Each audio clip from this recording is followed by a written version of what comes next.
An urban extreme sport with its roots in military obstacle courses, parkour sees participants move around, through, over, and under all kinds of obstacles, usually in as fluid a movement as possible. Although films like District 13 and video games like Mirror's Edge make parkour look like a graceful, risk-free sport, it can result in serious injuries. Most are superficial, but at the higher levels of the sport, where the altitude of the stunt is almost as important as the stunt itself, several fatalities have been recorded, with tracers falling while jumping between tall buildings. From running across rooftops to foraging on the forest floor, you may not think that mushroom picking is a particularly risky hobby, but there are two very, very good reasons why you should think twice before picking up a basket. The first is that forests, especially ones with the best mushrooms, are full of animals which can attack you.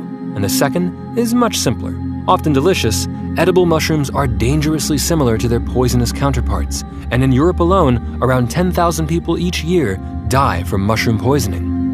An activity called spelunking in North America and potholing in the UK and Ireland might seem like it would be hilarious, but this form of caving is as adventurous as it is dangerous. Not only do you have to worry about natural hazards like falling rocks and flooding, spelunkers are also at risk of becoming trapped in small spaces, developing hypothermia, becoming exhausted and being unable to escape, and of course, falling. As if that wasn't bad enough, it's often incredibly difficult to rescue people from caves, making the danger of death significantly greater. Surfing with a board might seem like a daunting enough prospect given the strong currents found among the best surfing conditions, but it's got nothing on body surfing. This extreme sport sees surfers ride some of the biggest waves known to man, using nothing but their bodies and a pair of swim fins to aid their propulsion. Not only are these risk takers under threat from marine wildlife, which may view them as an easy meal, but the currents, which are dangerous to normal surfers, are even more treacherous to them, and drowning is a very real possibility. You can call skydiving parachuting if you prefer to focus on the relative safety which comes at the end, but the fact is that it's one of the most adrenaline-fueled hobbies you can have. Jumping out of a plane or helicopter thousands of feet above the ground, free-falling at the speed of gravity, and transitioning into a controlled fall using a parachute might seem like the most dangerous thing you can do. But given that most skydivers carry a backup parachute, there is only around one fatality for every 150,000 jumps. In actual fact, most injuries occur with skydivers using unsafe maneuvers with their parachutes. With the ability to throw yourself from structures or bridges in relative safety, bungee jumping has become the go-to for thrill seekers.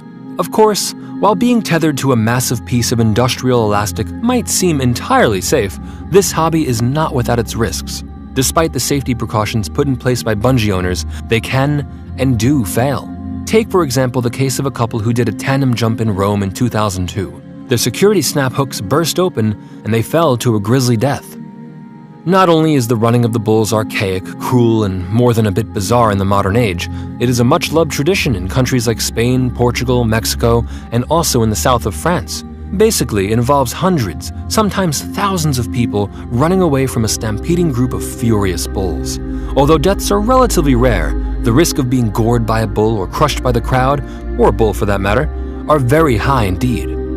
The practice of diving into the sea or a lake from a high cliff is that it's both extremely difficult and extremely dangerous to the diver. This form of diving puts a huge physical and mental strain on the diver, and the risks of striking rocks during the dive and then underwater debris are huge. Two short lengths of wood between you, the speed of gravity, and unforgiving mountain terrain. A true staple of thrill seekers, ski jumping is both a Winter Olympic sport and one of the most dangerous hobbies you can undertake. Not only do you have to focus on landing properly, lest you catch a ski and break your back or your neck.